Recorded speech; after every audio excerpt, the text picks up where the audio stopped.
Hello, hello, hello, hello, hello, everyone. Welcome to another episode of Sree's daily global COVID-19 show. My name is Sree Sreenivasan, and I'm the Marshall Loeb Visiting Professor of Digital Innovation at Stony Brook School of Journalism. It is my honor to host this daily conversation around all things dealing with the corona crisis. We talk about health, finances, and racial inequality. Today, we have a special show for you where we focus on Brazil and what is happening there. We have our guest Flavio Masson, who's going to join us. He's at Flav NYC, founder of Rangri, a food delivery platform in Brazil. He's joining us from New York City. Please share with your friends and family so that they can be with us right now. Tag them and they will learn about what's happening in Brazil. Our guest will be joining us in just a couple of minutes. Hi, everybody. I'm Sree, and I'm grateful for your attention and time. Thank you for being here. This is episode number 122. That means we've been on lockdown for 122 days in New York. That means 4 months have passed. And just as America's crisis continues, we're seeing the crisis in other countries as well, but nothing like what we're seeing here in America. For 3 days in a row, America has had more than 69,000 new cases. Today, we'll spend some time learning what's happening in Brazil, and you'll meet Flavio in just a minute. First, we want to thank our sponsors for making it possible for us to have this show. Our sponsors include Rutgers Global Entrepreneurship Experience. It's a virtual teen camp, 20% off with the code SREE, globalentrepreneurshipexperience.org. Meet top entrepreneurs and startup experts from Google, Facebook, and other places. So please tell any teenagers in your life who would benefit from this. We also want to thank Muckrack Academy for allowing me and my team, including Linda Bernstein, to create Fundamentals of Social Media, a free certification course now available, mrac.co/social, mrac.co/social. Please share with your friends and family. And right now, again, folks, if you're watching live, please share on Facebook, Twitter, YouTube, and on LinkedIn. And we also have one more ad. We want to tell you about a terrific show tomorrow that I'm the co-executive producer of, and it's called She's on Call. Hi, I'm Dr. Sujana Chandrasekhar. I'm an ear, nose, and throat surgeon in New York City and New Jersey. And I'm Dr. Marina Kurian. I'm a general surgeon in New York City area. We'd like to introduce you to our new show, She's on Call. We air live on social media platforms from 11 a.m. to noon every Sunday Eastern Time. We discuss the medical topics of the week. We have two great guests, experts in their field that help us analyze and look at some of the topical issues of healthcare. And we are on 11 to 12, so please join us. We'd love to answer your questions, so please share and watch and send us your questions and comments. See you Sundays at 11. Okay, everyone, please subscribe onto Facebook, She's on Call, and join us tomorrow at 11 a.m. Eastern Time. And with that, let's bring on our guest, who is an expert on all things Brazil, and he's here with us. Reminder, his name is Flavio, and he's at Flav NYC, and he's a founder of a food delivery platform in Brazil, and he joins us right now. Hi, Flav. Hey, Sree. Good to be here. Thanks for inviting me to the show. Thank you for being here. I know it's Saturday night. That means Brazilians always have fun on Saturday night, even in New York City. So you're going to make sure you do that. Tell us how you are and where you are. This is really important for the first question we always ask our friends. Yes, thanks for asking. I'm healthy and safe. I'm in New York at the moment, and I'll be probably stationary for quite some time until this madness is over. But things are good. Our team has been quarantined for over 4 months, I want to say now. We were an early adopter of the protocol, the safety protocols. We moved our team to home offices very early on. I want to say in the middle of March. That is early. And where are you right now? I'm in New York at the moment. Mm-hmm. And so my question to you is, tell us a little bit about your company and the platform that you're building and how long you've been doing it. And we'll talk about that, and then we'll talk about what's happening in Brazil. And everyone who's watching, please make sure you share this on Facebook, Twitter, YouTube, etc. And I know Flav has had a chance to do that too. Yes, thank you. Yeah, absolutely. Happy to talk about it. So I started Hungry, our food delivery platform, with the intent of helping Brazilians fight hunger without having to spend an extra cent. So I started my career actually as a developer of online games here in New York, and learned a lot about engagement and gamification. And actually what's interesting is that a lot of the work that I did in gaming became the foundation for everything that I do in my consulting practice. It became the foundation for the work that we do in behavioral economics, which helps with most importantly in the health vertical, I would say, but also in the financial vertical. Throughout the years, I developed a desire to take everything that I learned in my consulting practice to do good, and more specifically, I wanted to take everything that I learned and go back to Brazil with a really good story, to tell the Brazilian people of what technology can do, especially in a country where you have so many problems, right? I grew up next to the biggest slum in São Paulo, which has 800,000 people living in it. And actually, if you can show some picture, I can tell you Paraisópolis is the name of the slum. And thank you for showing that. Yes. So my mom actually still lives here 5 minutes from this place. So I grew up witnessing the divide between classes, and it's very prominent, especially in this neighborhood. So many years later, after working here in the US for something like 15 years, and being somebody who doesn't cook, my kitchen is pristine, like it has never been touched. My stove is like white. I was always somebody who ordered food a lot, sometimes like 14 times a week.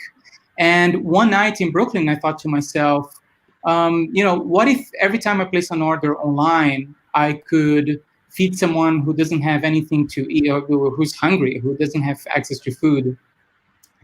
So with that bold idea in mind, I decided to actually, bootstrap this business, and put a prototype on the ground, started to get some traction, showed this idea to people. And it's a very simple premise. The way it works is a user comes in, place an order of, say, $100.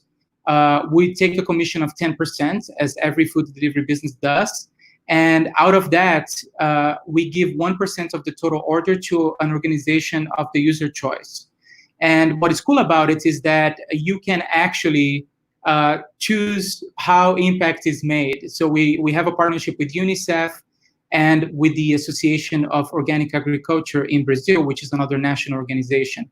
We call it Hunger Games because we believe that it's possible to fight hunger without asking for donations, and in a way that people can literally paint their neighborhood green, so to speak. They can decide where impact is made. So it's a little bit of like the archetype of the hero. I feel like I left my country, I learned a lot, and now I'm going back to tell a story of what technology can do. And then, lo and behold, a pandemic hits us, and here we are, right? We have something like 70,000 deaths in Brazil. 1.7 million people are infected.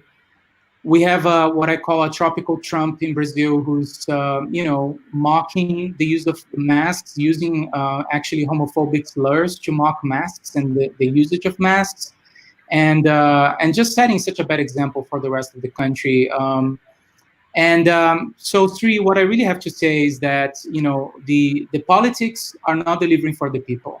The economy isn't delivering for the people either. So I think that we are at a pivotal point where people have realized that they have to take it upon themselves to actually realize change, to make the world a better place, and technology is just so accessible. With millions and millions of Brazilians ordering food online every day, this is a market that is still 70% open in terms of food delivery. It's valued at $2.95 billion, and it's growing tenfold over the next decade. We have all these rich Brazilians ordering food, so we're very anxious and impatient, actually, I have to say, about taking this project at scale. So we are pitching investors at the moment. We participated in a contest last week, which was fantastic. It gave us first place in public voting and third place in jury voting, and the jury was comprised of very high-profile investors. So we have great momentum. So when you invited me to the show, I was like, yes, absolutely, I'll talk about that. And there's a certificate you got. So tell us what this says. Thank you. It's they call it a promising startup, and it's detailing where the contest happened in Curitiba, which is a city in Brazil with 3.1 million people. It's considered the San Francisco, so to speak, of Brazil. Very open-minded people, like a greener place. They recycle. It's a little colder than the images that typically come to mind when you think of Brazil. So it's a perfect place for our beta, which is where we launched the project initially. So we've been growing a lot. We have something like 200 restaurants out of nowhere. They're throwing themselves in our platform. Literally, they're hungry for an alternative because there's a vulnerable monopoly in place, who is really a company that is really taking advantage of the of restaurants and essentially really squeezing them and charging very high margins. So if that helps, that's more or less like the big picture of what we're doing at the moment. Sure. Mm-hmm. No, it sounds so great that you're able to do something helpful to both restaurants, right? Restaurants now are getting, especially at a time when there's so much trouble for restaurants. You're helping them. You're also helping charity, and people feel good. How does this differ from, say, the roundup feature in, like, I think in Seamless, where you round up a few pennies and it goes to No Kid Hungry? How is that different in concept? Yeah, no, that's a great question. Well, the roundup still implies that you're paying for that difference, right? So you have to shell out an extra like 90 cents or whatever the case may be. What's going on in Brazil is that people are struggling, right? So we want to be fair. Part of the business premise is actually to find a balance that works in the business model that works for all the dimensions. It needs to work for the restaurants. It needs to work for the motor boys who who deliver the food. That's what we call them in Brazil. We call them motor boys. Like motorcycle? Is that like? Yeah, they deliver using motorcycle. Yeah. Right. We need to make it work for the user with prices that, by charging low commissions from the restaurants, users can actually pay the same price for the food that they would pay at the restaurant if they went to the restaurant. So by finding that balance, we can make it work for everyone. So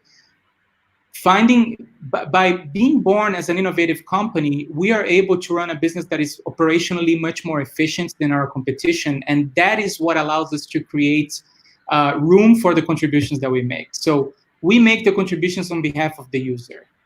And I think that that's a key component, because I think that there is this trend of people are, quite frankly, looking out for themselves, and they quite often don't want to put the extra dollar because they feel like they're already paying too much for the food and for the delivery. And in Brazil, it's also the case, people are really watching their wallets and how much they're spending. So we keep the commissions very low so that restaurants can maintain their prices, and then we make the commission on their behalf. But then the cool thing about it, and that's the catch, we created an innovation called the bragging engine. And that's kind of an outstanding innovation, I have to say, because by giving people personalized impact, in other words, the ability for them to see okay, I've placed 14 orders, how am I doing? And we give people the visibility into how much they're donating.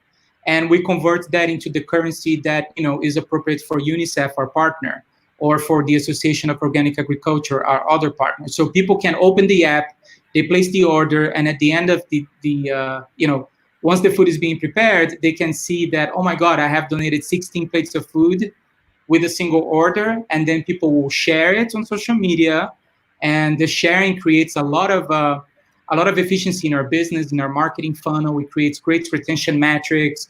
All of their friends will see. I mean, you're a social media expert, Sree, so I don't have to say anything. Like, there's nothing like peer-to-peer dissemination is much more efficient than a brand-to-consumer dissemination, which takes a lot of dollars, right? So famously, the algorithm of social media has changed dramatically in a way that it capitalizes or it gives priority to content generated by friends.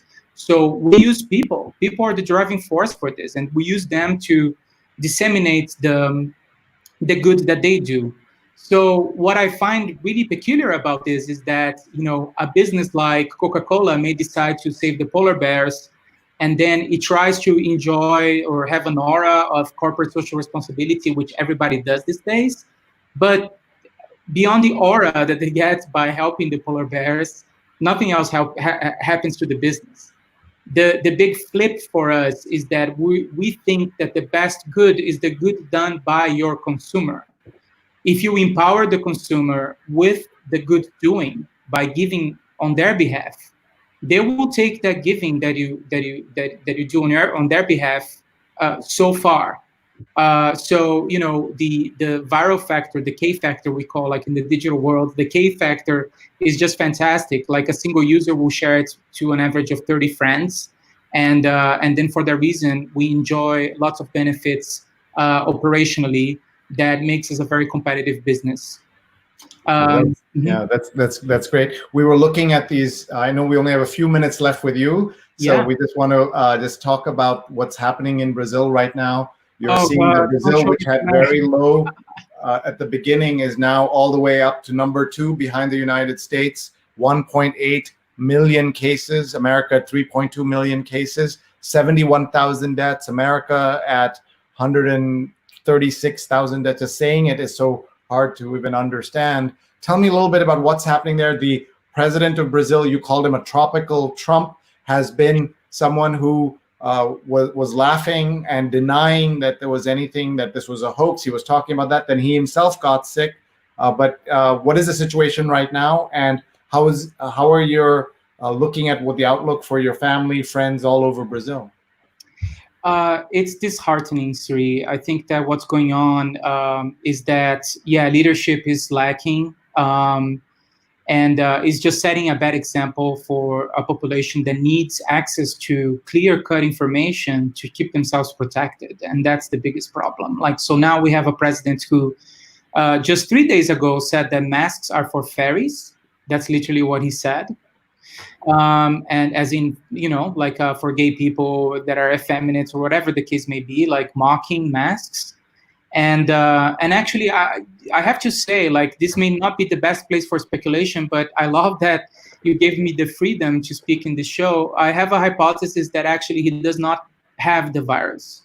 And he's been doing commercials in Brazil for hydroxychloroquine, this drug that is already proven by the FDA that, it can actually cause harm, it can cause dangerous abnormalities in the heart rhythm. But what happened is that he has a huge pile of that drug in Brazil, supposedly sent to him by Trump. And now he's doing commercials saying, oh, I'm sick. On Saturday I was feeling bad, but thanks to this pill right here, I started to feel better. That's literally what's going on in Brazil. So the jury is out. We're gonna find out if he's really sick. Obviously it's all over the media, but I wouldn't be surprised if this is a lie. We're dealing with somebody who's, this is a pathology. This is a man who clearly has issues and is putting the whole country in danger. The good news, Sree, I have to say that despite the mess that is going on at the federal level, at the state level, for instance, most of my family is in São Paulo. Thank God, the governors are doing an amazing job and really setting a great example in São Paulo, showing, how to take care of yourself, how to keep yourself protected. You walk into any supermarkets and you have temperature checking being done. They won't let people in without a mask. It's quite fantastic, and that makes me feel much better. My mom is in the at-risk group, and so is my dad, who's in his 80s, in an assisted living place in São Paulo. And thankfully, I feel very, very safe just because we have governors that are doing a great job in São Paulo and also other states, I have to say. That said, it's that clash that I think echoes what's going on here in the US, where there's a little bit of a battle between the states and the federal mandates. And some places are like opening up too soon. You know, not Disneyland type of opening like happening here, but you still bump into groups of people that are putting themselves and others at risk, which is quite unfortunate. But that seems to happen everywhere. But for the most part, the governors are at least doing a great job in terms of putting out the right information. What are things that people don't understand about Brazil? People who have, for example, I've never been, but obviously a lot of us are very interested in Brazil and its culture, its people. How did a man like this get elected at this moment, which was like the worst moment for a man like that to be in power? What is your assessment about Brazil?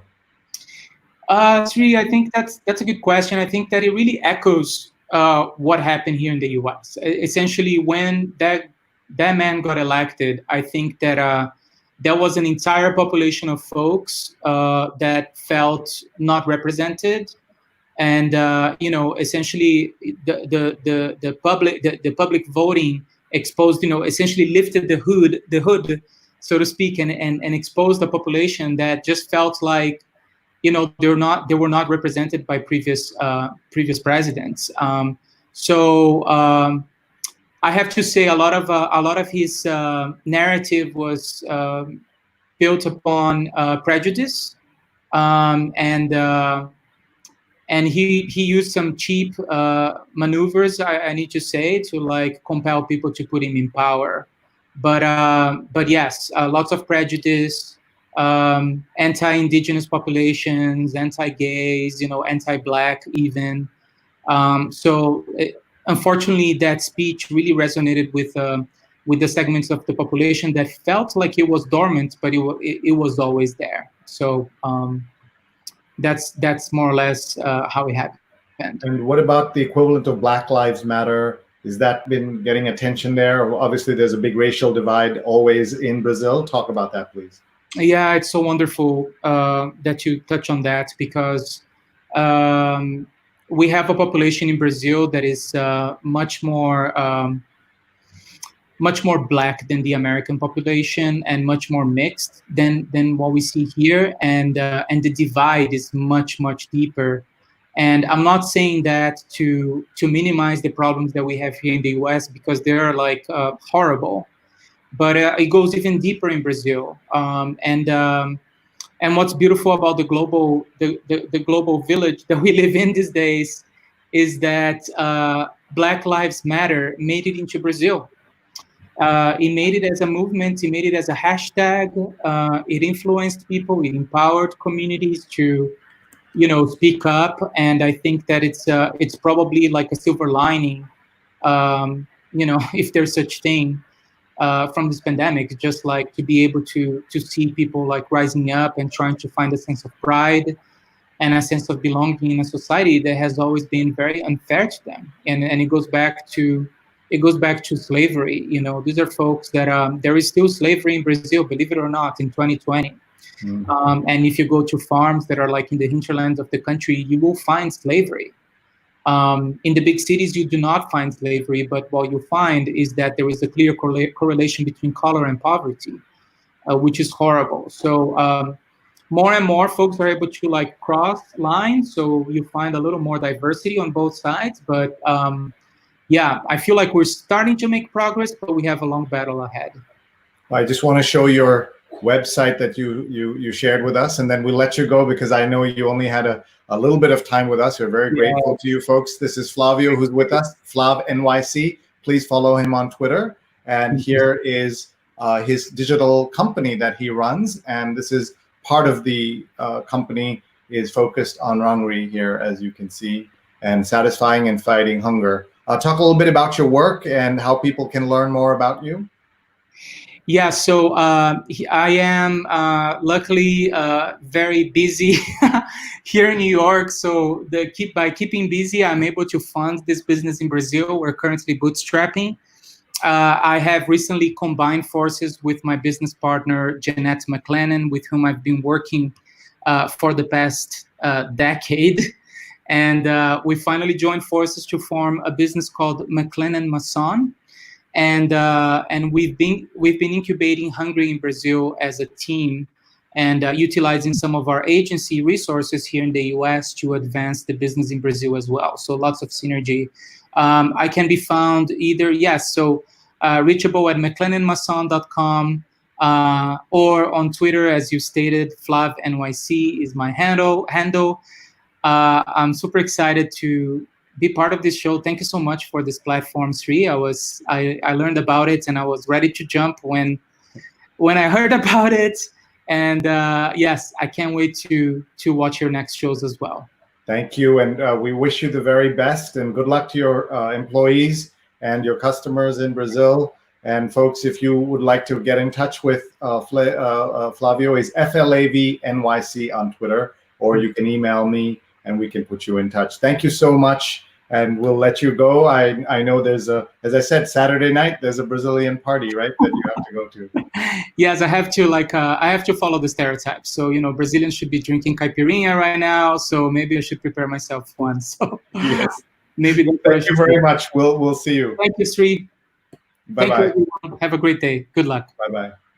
And that was a wonderful conversation with Flavio. Please check him out and check out his Twitter feed. You'll learn a lot more.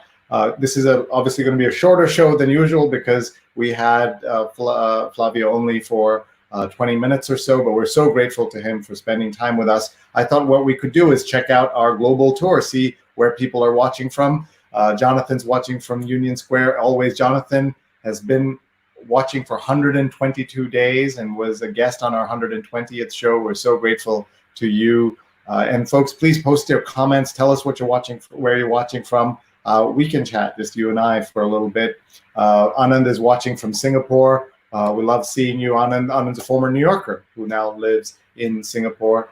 Stefan says, so thankful that my dear friend Flav discusses Brazil and his incredibly important startup delivery, helping to feed the neediest in Brazil. Go, Flav. I love that. And Ashok is watching from Trivandrum in Kerala, India. And Mark is watching from Durham, North Carolina. Great to have you here, Mark, as always. Mark is a former guest on this show. And Mark says, I have two friends from Brazil who live here now, and they compare the Brazilian leader to Trump. What do you think of that comparison? You heard our guest call him the tropical Trump. And as bad as Trump is, and he is bad in so many ways, but he, at least not publicly, doesn't use words that this man does, Bolsonaro. And I was very surprised to hear that he says that one of the rumors is that Bolsonaro does not actually have coronavirus, and he's able to promote the sale of hydrochloroquine, and that's why he's doing it. So who knows, right? That's one of the problems where you have leaders that you can't trust. Almost anything is possible. Today, we saw something unusual in the United States. We saw the first photos of Trump in a mask. This is only the second time he's been filmed in a mask. This time, this was on purpose. The other time, it was a photograph that leaked. So let's show you this if you haven't seen this already, and would love to get your thoughts on Mr. Trump wearing a mask. Here he is. Where is that? There's an ad running there. Let me see if the photo will come up. Maybe that was not a good site to go to for finding. Let's see if we can see a photo of him here at this. I should have picked these out before. Oops.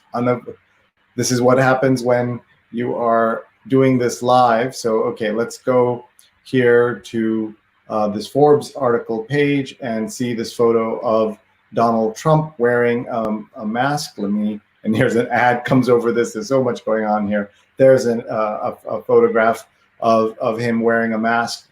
And you know that he did not want to wear a mask. Even today, he didn't want to wear a mask, but they made a situation for him where it would be plausible for him to wear a mask because it was a hospital. He visited a hospital in Walter Reed Hospital where he met veterans, and he wore a mask. And his concern, as he said to Univision, the TV station in an interview, or one of the TV stations, he said, "I hope I will look good in a mask." That's his interest, is looking good in a mask instead of protecting the people in his country. And I believe that we have lost tens of thousands of people because of the dereliction of duty by this president, as well as by governors across the country. And it's very, very sad to think of what has happened because of this man and the power that he has, as well as the governors that he's putting pressure on to reopen ahead of schedule. And here we are in this situation. One of the things that we need to think about in this country is what happens next. And we talked about with our guest from Brazil that it's one thing to have a leader that is incompetent and causing trouble the way both Bolsonaro and Trump are. And it's another thing altogether to have it happen during a pandemic. This was the worry of so many people about Trump, that he loves chaos and that he would want to have a crisis under his belt. But the crisis that he got is a crisis that we cannot afford to have him be in charge of this country for. Almost no crisis would he be ready for, but certainly not this. And to just imagine the kind of situation we're in now in terms of where we are as a country, in terms of the number of cases and deaths is astounding. Yesterday, he chose to share a tweet saying, "Oh, look at Sweden, look at Norway. They are opening up happily their schools. Democrats think that if schools don't open, I will lose." That was his tweet. Well, one of the facts, Mr. President, is that in Sweden, they have something like 200 new cases. And in America, they had 69,000 new cases. So you cannot compare these numbers. And when you do, you understand the situation. Today on my show on WBAI radio, I host a 2-hour show on Saturdays from noon to 2. And on it, we were discussing with a doctor from San Antonio the situation and how bad it is on the ground, and how President Trump said 99% of the people who get this, it's harmless. And this doctor, who's the head of rehab medicine in Dr. Monica Gutierrez, who was with us, said that because she's in charge of rehab, she sees what happens to young people, old people, and others who are trying to recover from this. So it's one thing if you die, it's another if you survive and are in long-term pain, and you have to learn how to breathe again, eat again, all of that. So to treat it so callously is outrageous. And the people who should pay a price for this are the president, the governors, the media that enabled all of this. Did you know that Fox News on a recent morning started their news program and didn't mention coronavirus for the first 14 minutes? That is malfeasance at the highest level of Fox News and of any journalist that is enabling this president and the governors that are doing this. Let's look at some of the other comments here. You can see I get worked up very easily about all of this. My mom's watching from Kerala. Hi, Amma, love you. Thank you for being here as always. Rose is here and says, it's a cool night with a breeze in Connecticut. Rose Horowitz and Vandana Menon are 2 awesome producers, and they've been working with me for 122 straight days. Please follow them on Twitter, Vandana_Menon and Rose Horowitz 31. Mark says, food justice is such a force in the world. Glad to see you're doing this powerful work. I remember when a team in New York gave their leftover food to the homeless, because so much food in the past had been left over at basketball games, etc. And that might be God's food we deliver, or there's so many of these kind of efforts now, which is great. Susana Sejas, who's watching from Mexico, says Bolsonaro is a true scumbag. And Susana, we'd love to have you talk to us from Mexico. Please get in touch, and we'd love to feature an episode on Mexico, and maybe you and a couple of your friends would join us and talk to us. We'd really appreciate it. Mark says that Bolsonaro is like a snake oil salesman, and he's getting snake oil from another snake oil salesman, and Mark has just tagged one of his Brazilian friends. It's great to see these connections happening. Ajay Sukhdayal, who is watching from Oklahoma, says, great question, Sree. I've always wondered about how Bolsonaro got elected, and we heard that answer just a few minutes ago from our Brazilian guest, Flavio Masson, who is at Flavio NYC on Twitter. Please do follow him and check out the excellent work that he's doing. And Professor Sukhdayal is a professor of marketing in Oklahoma. And we talked, Professor, a few episodes ago about what happened with Trump in Oklahoma and visiting Tulsa. So we talked about that. Mark says Brazil has such a diverse population, and that is certainly true. And Stefan says, Lord help us all, a tropical Trump, as if an American one wasn't enough. Now I'm really sick to my stomach. And more comments coming in. Tim Sohn says, watching from Pennsylvania, so grateful for all these shows. Well, I'm grateful to you, Tim Sohn. Tim was our very first sponsor, and you never forget your first sponsor. And we're very grateful to Tim for his support of this show. And a reminder to everyone, if you'd like to have an ad on the show, please get in touch. They're very inexpensive ads and a way to support not just me, but our producers, and encourage us to keep doing these shows. So please do email me, Sree@Sree.net. Would love to tell you about how we do these ads and what they cost. They're very inexpensive. So please do get in touch. Ajay says, what I find interesting is that Republicans generally make fun of Scandinavian countries, but when it suits their purpose, as in the case of Sweden, they use them as an example. That's right, Ajay. And I want to say to my Indian friends that many of them think that Trump loves the overeducated Indians who come here, the privileged elite Indians who come here, such as myself. And the fact is that he does not, and that he would rather have a Norwegian fisherman come here than an Indian engineering graduate or an Indian doctor come here. But of course, the Norwegian fisherman doesn't want to come. They have a fabulous life in Norway. Why would they come here? Why would they bother to come here? And we've seen examples of journalists going to Norway and interviewing people on the street and asking them if they want to move to America, and they say, no, thanks. And that sadly is the situation that many people don't understand. And Ajay says, well put. Thank you, Ajay. And thanks for watching the show. And we'd love to have you, Ajay, on the show one day to talk about your work and what you see in another part of the country. Being in Oklahoma, you were kind enough to have me come out to OSU and talk and meet your students. I was so impressed by everything I saw. It was the first time in that part of the country, and my children and I loved our time out there, and we have our OSU gear, which was so cool to see. So thank you very much, Ajay.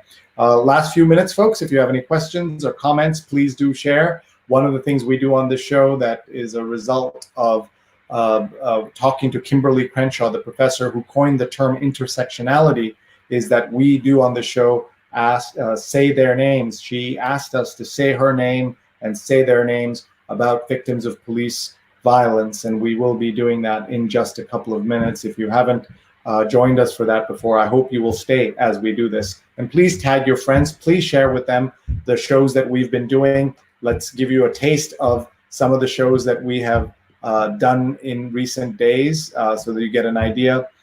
This was an episode that we did. Here, let me get rid of our banner. We did with Arvar Rice, the president and CEO of the New York Urban League, a 100-year-old nonprofit for working for African-American empowerment. And you can find everything we talk about in our archives. So this was about 18 days ago. We did an episode about U.S. immigration issues, episode 106, where we talked to Prashanthi Reddy and Cyrus Mehta. And I learned so much in these episodes. Please go into our archives, youtube.com/Sreenet, SREENET, to find the archives. And then we had my friend Mei Fong here, Director of Strategy at the Center for Public Integrity, author of One Child, the story of China's most radical experiment. We also had a fun episode with Will Sutton. This was called Positivity. On Sunday nights, we try to be positive, and Will is a New Orleans-based columnist at The Advocate, NOLA News, Loyola Nola, past president of the National Association of Black Journalists. We also had a show about India and TikTok, because India has canceled TikTok and 59 other Chinese apps. What's going to happen to them? We discussed that. So look on our archives, youtube.com/Sreenet. You will learn so much about so many things. This is an episode we won't forget. Mrinalini's story. She shares her story of surviving COVID and the lessons we all need to hear. We think that only older people are affected by COVID, and she talked at great length of the pain that she went through and her family. This is stunning. We also met, in the previous episode, we met the chief scientist of WHO and the chief of pandemics, the director of pandemics. And here we met the leader of all teaching within WHO, and we met some of the program folks as well as a couple of the interns. It was a fabulous show. I learned so much attending that. And we also did an episode on news you missed. Bob Anthony and Vandana Menon, who have been helping us do this show multiple times. So just show you a couple more, and then we will say their names. If you have any comments or questions, please do share them with us. We also did an episode on positivity with the Krybicks, Dr. Arthi Krybick and Thomas Krybick. Tom is a neurologist, and Arthi is a scientist who ran for Congress in New Jersey, and in the primary lost on Tuesday. She was with us on Sunday and gave a beautifully eloquent set of remarks afterwards. And she lost to a man who voted 200 times with Trump, who is the most consistent voter with President Trump of any Democrat, won the Democratic primary in New Jersey. So just everybody just think about that. For anyone who thinks that Trump is automatically going to lose this election, you are very, very, very wrong. So just understand that as we're going ahead. We talked about social media and politics with Tristan Hotham, who's an expert on the role of social media in campaigns and the founder of the Social Media Research Center in the UK. He had so much insight for all of us to understand. We met Professor Pavan Dhingra and Aliyah Wong to talk about K-12 education in the US. And then we had a show with so much fun. Hamilton Today, 3 law experts talking about Hamilton and the law. And we didn't break out into song, but we talked about this book that's coming up. That's episode 119. I'm giving you all these numbers so you can go into our archives and look and watch and learn and have fun as we did all that. And then we did a very serious episode yesterday on Friday with Ryan Colasso, who is, by the way, of Portuguese. For our Brazilian story, of course, we were talking to someone who speaks in Portuguese because of the Portuguese colonization of Brazil. Well, Ryan's family's from Goa in India. And this was a story that I'll never forget. Last night's archives you can find. Police smashed car window of man on way home from TV interview about police racism. Yes, that actually happened. He was arrested on May 23rd, and nothing was found on him. So he went on TV to talk about it. On his way home from that interview, he was stopped and attacked. You can see the windows being smashed in there and all of this other terrible stuff. Ryan was a fabulous interview and talked about his Goan heritage and the pride of being Goan and being British and what it's like. And he was speaking up about racism, not just by British police, but racism of the Indian community in England as well, and the problems faced by people of color. He talked about colorism within our community in India and Indians overseas. I would love to do an episode about colorism. We're planning one. If you have suggestions for topics or guests on any of our topics, please do let us know. We have some more comments coming in, and then we're going to get we're going to say their names soon. Ajay says, "My students loved you." Thank you so much, Professor. It was an honor to be with you at Oklahoma State University. We had a great time. My kids were with us, and they had a great time as well. And Sujana has put up the Brazilian flag, and Sujana is one of our 2 doctors, the 2 surgeons who have been on the show many times, and they are hosting their own show. I'm so proud of the work that they're doing and that I get to be a co-executive producer of the show. I will show you their guests for tomorrow. Their guests are Dr. Quinn Capers and Susmita Pati. And Dr. Quinn is going to be the first male on this show. The hosts are Dr. Sujana Chandrasekhar and Dr. Marina Kurian, and they'll talk to us about a wide range of topics, medical topics, and also try to help us understand what's going on in the country. And they'll talk to other doctors. And so people love medical shows. Here is a real life medical show. Please follow @She's on Call on Facebook, on Twitter, and you can watch live 11 a.m. Eastern tomorrow. And the recordings are all available at She's on Call. It's pretty evergreen content, so please do check it out. Let's see who else is watching. Sujana says that the reason she lost is that he's a dinosaur. He's a dinosaur. He's a Democrat in name only. I've actually seen RINO so many times. I've never seen DINO. Incumbents are at a crazy advantage, is what she talked about, and that's one of the problems in this country. And she says she's already back at work to fix the election process. And Sujana has tagged Aarti, and thank you, Sujana, and congrats, Aarti, on running for office and doing as well as you did. I wrote to Aarti after the primary was over and said, don't forget that Bill Clinton lost his first congressional race in Arkansas, and we saw where all he was able to go. And Sujana gives us the muscle sign there, so that's great. So with that, want to thank all of you for watching. We're going to now say their names, and if you haven't been with us in a while, instead of reading the standard list that we've been reading, we have now adapted it to say her name, and we have a list that we have put together of women's names that we want to say, and we will, we want to hear from you. How do you think we're doing with this?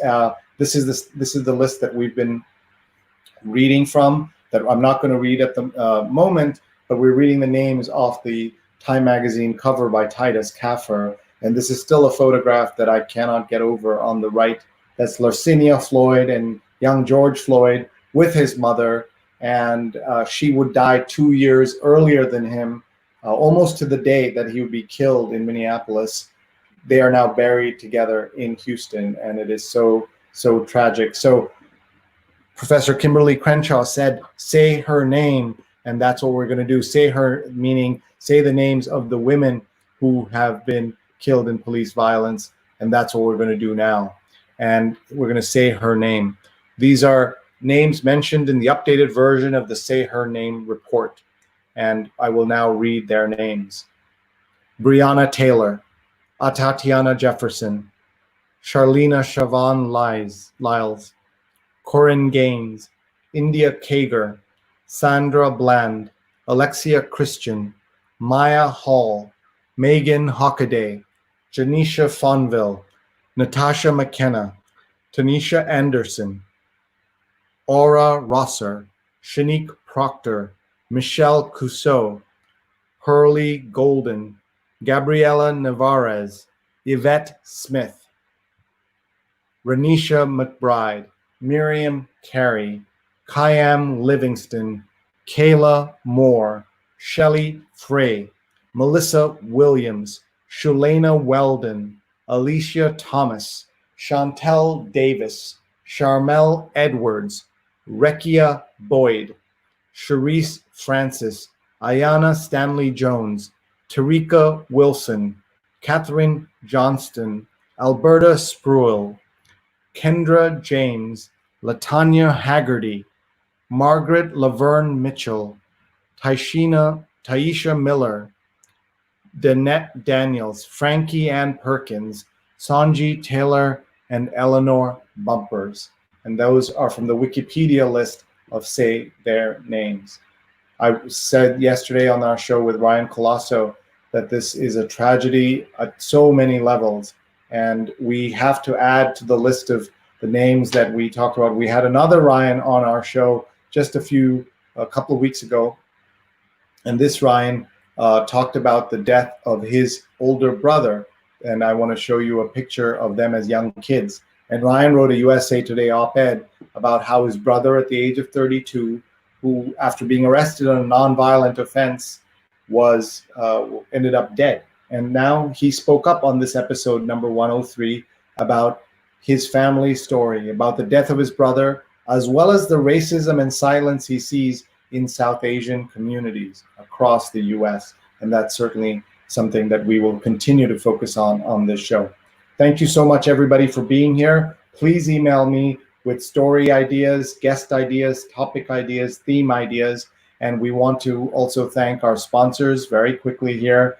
We want to thank globalentrepreneurshipexperience.org. Get 20% with the code SREE. And it's a teen camp aimed at teens anywhere in the world. It starts Monday, so you better get going right now.